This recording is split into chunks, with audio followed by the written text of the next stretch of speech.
Well, hello everyone, my name is Prime and welcome back to this episode of ATS Showcases, and today I am here in Idaho Falls and I'm going to be heading over in the short load delivery that it is over to Jackson in Wyoming, and we're going to be hauling this tractor on this Lode King drop deck trailer, and of course I'm driving the Mack Anthem.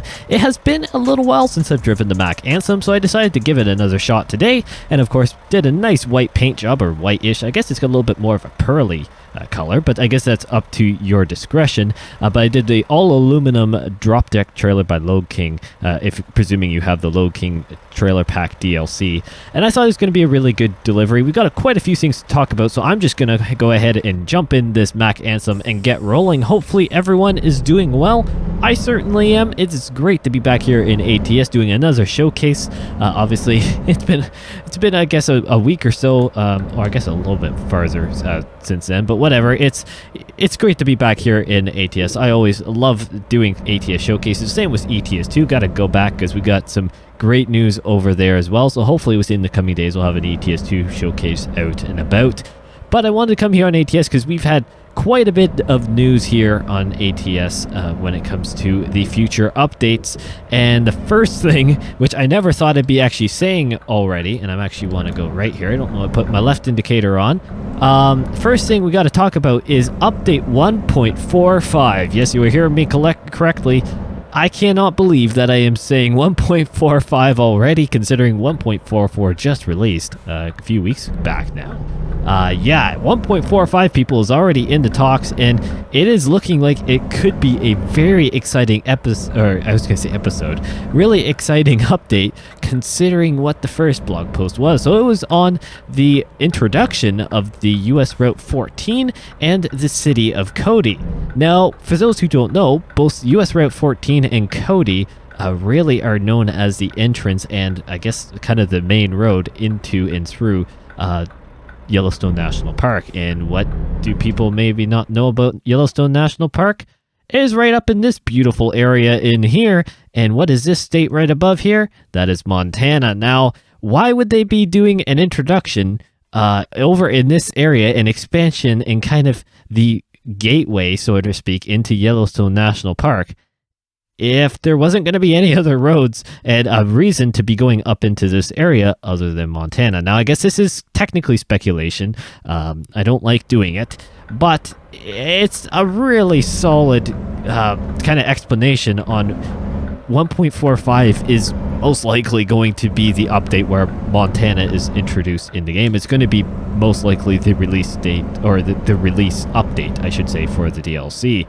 For those who are fans of Texas, I have to say sorry. We never know. Sometimes these updates do include features from around the map that aren't related to the map DLCs that sometimes release with them.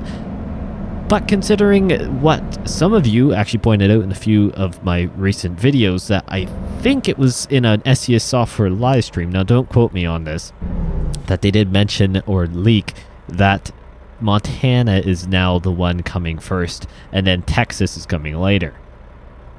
Honestly, we have to wait till the blog posts are confirmed and out with release dates, or even, I guess you could say, gameplay video, for example, with Montana. That all has to be set in stone yet from SES Software directly, at least to the public. But you know what? That the first feature for 1.45 being in that area, I don't know if it's just supposed to draw attention off of Texas, but something that's a couple of you actually pointed out. None of the Texas blog posts so far have been from the eastern side of the state. They've all been from the western edge. That leaves me to believe that they are still working across Texas and the eastern edge is not complete yet. You know what? Take that as you will. Maybe it's just they're going west to east, but as a development logical standpoint, it would make sense for SES Software to start from one side and move across and then obviously work from there.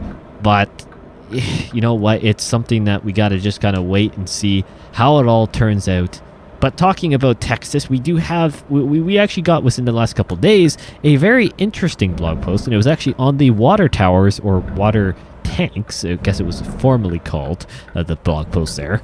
But the water towers / tanks that you'll find across the DLC. Now, I'm going to be honest, it was definitely an interesting blog post, and I don't say interesting sarcastically, meaning like it was garbage or anything. It was genuinely interesting to read and see the beautiful screenshots, but it was I would say it's a very unique choice for a blog post, because although it really does, it is a very significant detail across the DLC, and it does show the vast, just the variety of different options that you can have with water tanks and old water towers and new water towers as well.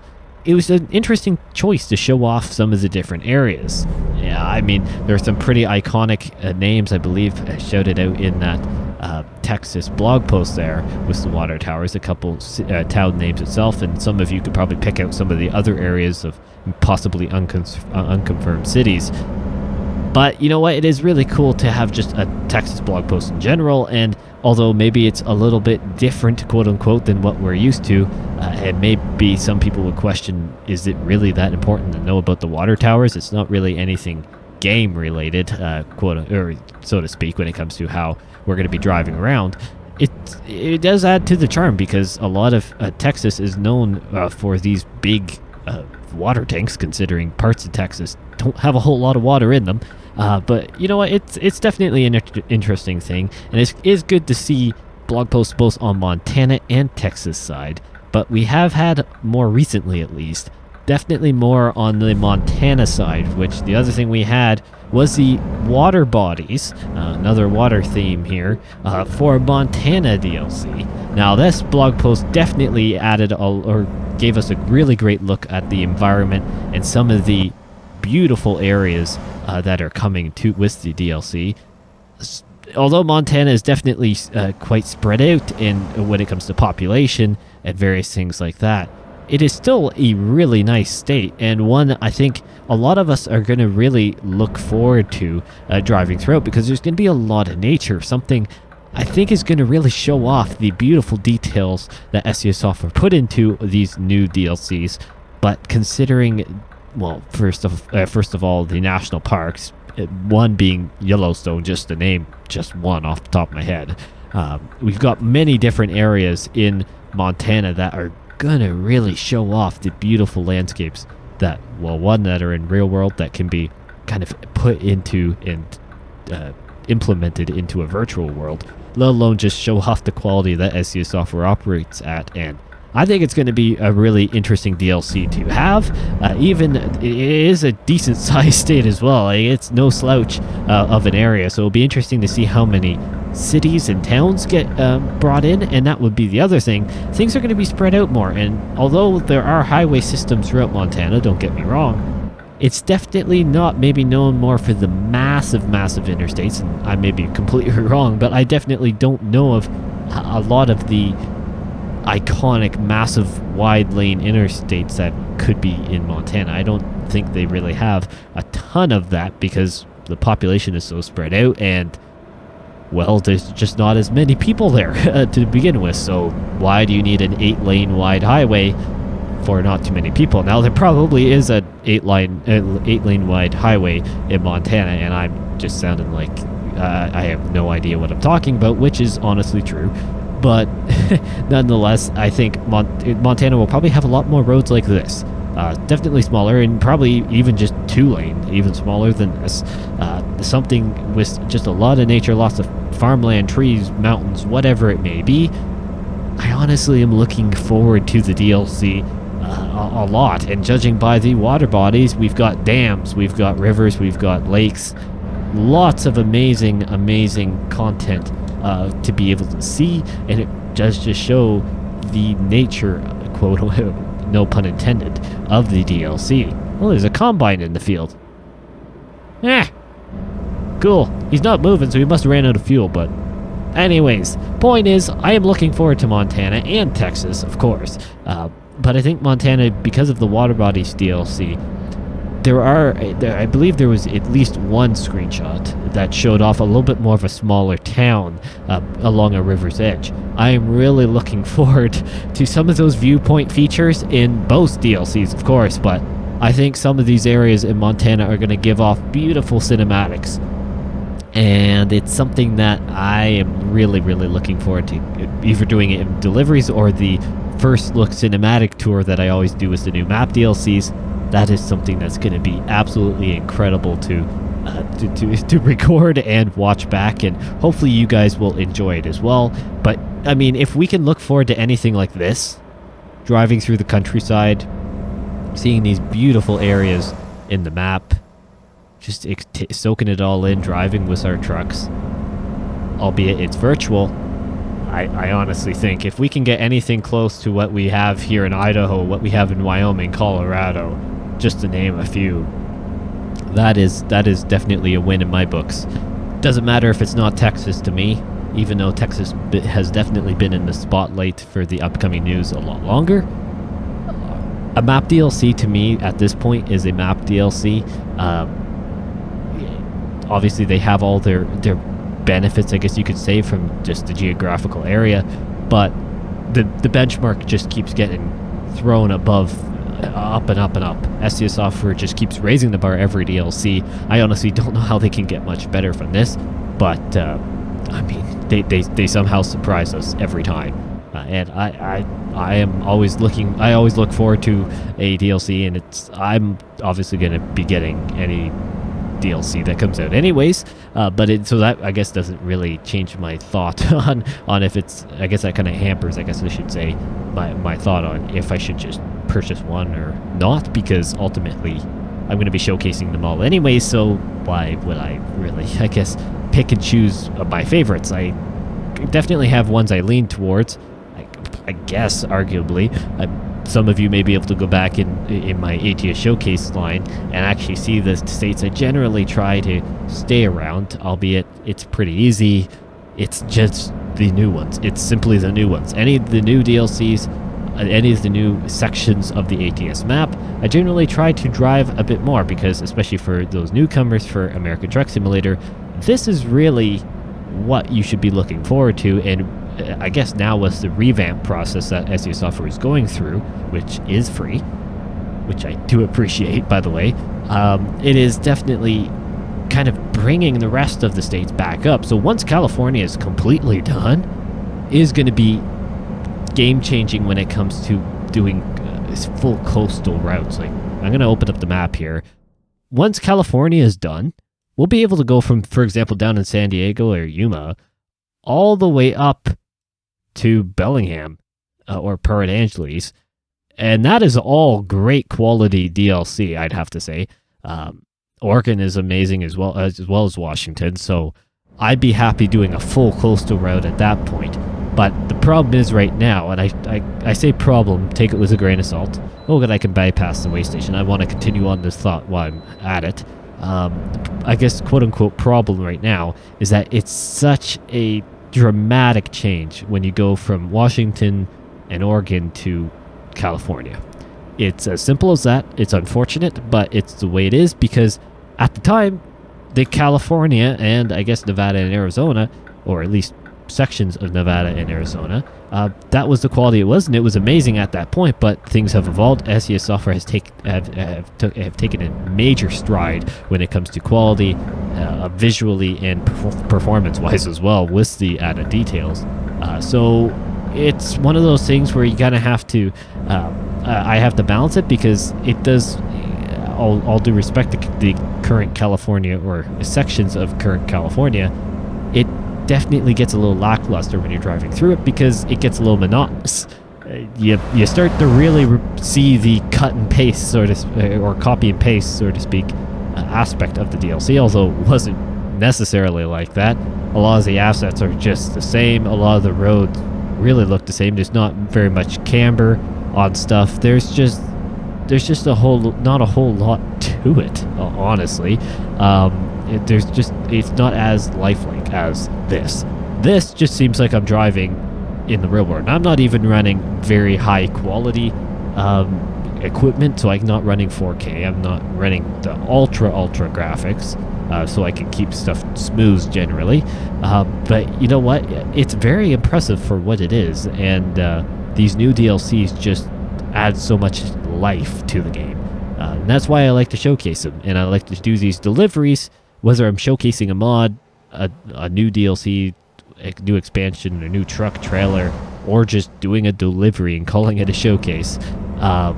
It's just really nice to drive in the areas where it's just a little bit more visually appealing, I guess I should say. And yeah, it's as simple as that. And I guess in a long-winded round trip, Montana and Texas are going to be great. And I'm just excited. It's simple. I'm just excited for whatever is going to come. I don't know what's going to be the first one to release. All the cards seem to be now laying, or a lot of the cards seem to be now laying in Montana, or in Montana's favor, I should say. I keep saying I should say and stuff after. I do apologize. Oh, I hit my mouse. It's a long day, people. Long day. If I repeat myself or keep saying these little filler words, I do apologize. Nonetheless, Montana seems to be coming in with 1.45. I'm just throwing it out there now. A lot of you will agree that Montana is coming first, whether it's 1.45 or not. It really seems like the addition of Cody and the new highway is really just kind of a setup, and would have to be kind of included anyways to get some form of more artery road up into that general area that can be then expanded and connected to with the DLC itself. And who knows what more will come with 1.45. Generally, these updates bring multiple features or one or two major features. Often we'll see a good mix. There'll be a couple main or highlight features that come with them, and then a few other performance and various tweaks and stuff like that. And then there's a couple times where it's just been one main thing. I think really most notably the lighting update in 1.40, I believe. Can't believe it's already 4 updates that are officially released, but almost 5 updates behind us now.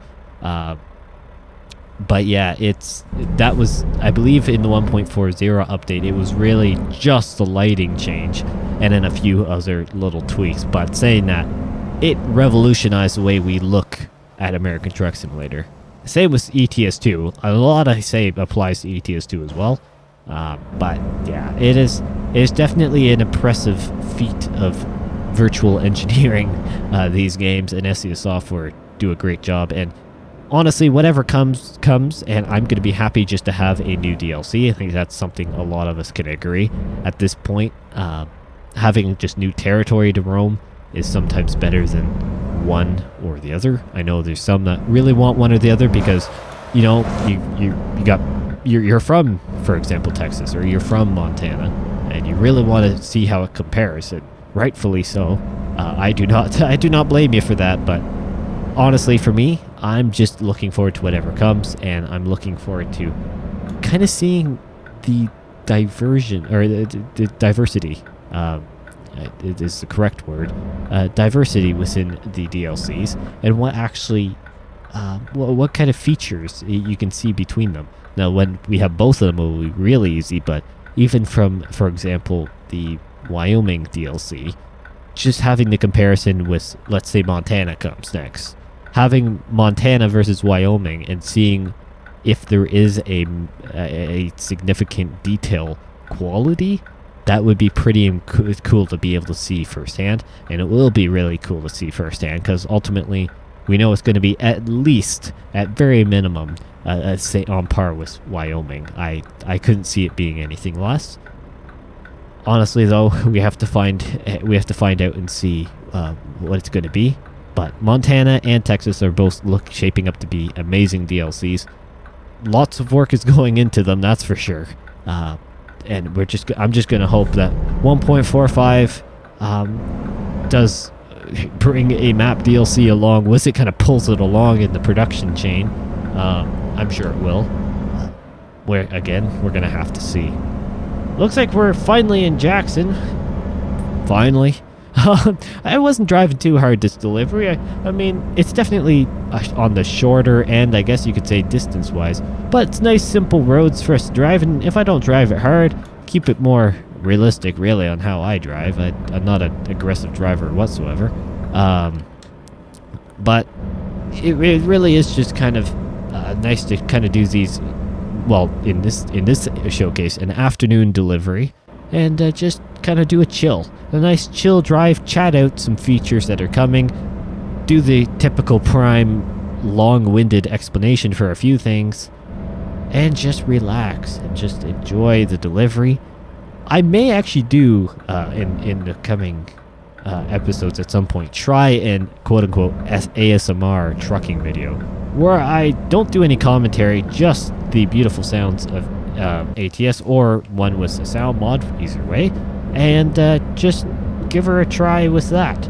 See how you guys take that in, and well, now that 1.44 has had the mods updated for most things, it'll be kind of cool to give that a try and see how that goes. Now I gotta figure out, I gotta reverse in there, so I'm gonna prep over here. I'm gonna pull up over this way. Yes, it's got the plushie on the chair there. I forgot to take it out when I was changing color on the truck, but I figured I'd keep him in. Cute little thing. Let's back up here into our spot. Hopefully this reverse goes generally smooth. That'd be really, really quite nice. Gotta remember I'm not in ATS 2 anymore.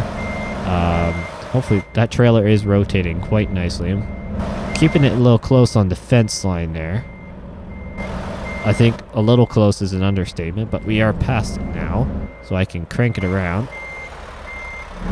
No, I'm not doing too bad. Using the dirt I have available to me. You know, sometimes slow and steady wins the race, and this may be an example of that. Kind of just nice, slow, controlled movements is the best way to do these things. I have seen multiple truck drivers in real life attempt to reverse a trailer, and I'm not going to throw any shade on anyone because I have not done I have not tried to reverse a tractor trailer into a spot in the real world, only here in American Truck Simulator and Euro Truck Simulator 2, I guess, for that matter. But it is quite hilarious, I have to say, as a bystander, watching some of them back into what seemingly would be a simplistic reverse, and that actually did go quite swimmingly. I mean, who am I to say what's a simplistic reverse and not, but some of them are pretty basic, I have to say, considering what I will do. Oh, there's a dog just walking out of nowhere. Interesting. And it's funny. Some of them have to take multiple stabs at it just to basically go straight, but I'm not going to cast any shade because I haven't done it. I'm just sitting here making videos and enjoying myself in the video game. So who am I to say anything? But thank you all so much for watching for another episode here on ATS. Good to be back. It's been a long-winded day for me, I guess, today. Decided to really just commentate the life out of this thing. So hopefully you guys didn't get annoyed. But you know what? It's the way it is. I'm just being myself. That's the way I like to roll here, and I'm really trying to release some of the pressure. I got to a point there where I was starting to put a lot of pressure on myself for making the video, or not pressure, I should say for making the videos, pressure for doing the commentary and trying to be really, really professional about it. But I want to be professional and, you know, make it easy to listen, but I also want to just be myself because it makes it a lot easier to listen to, just for almost conversational, like it's more natural and not so radio-esque like I have been in some of them, and really, really scripted in a sense. I try and just be a little bit more free roam with it, and I think today was actually a pretty good example. I think it worked out pretty well, and I felt good doing it. So I think we're going to give this more free roam method as a bit of a try. I'll try and keep it still, you know, simplified to a certain degree, and a little bit in a linear order, so then you're not getting so confused about what I'm actually saying, and jumping all around. But you know what? When we got lots of different bits of news, I like to go off on little tangents and try and fill you in on the whole thing and give my 2 cents on it, because maybe some of you will find it handy, especially if you don't own the game yet or own certain DLCs. So thank you all so much for watching once again, and I will see you in the next one.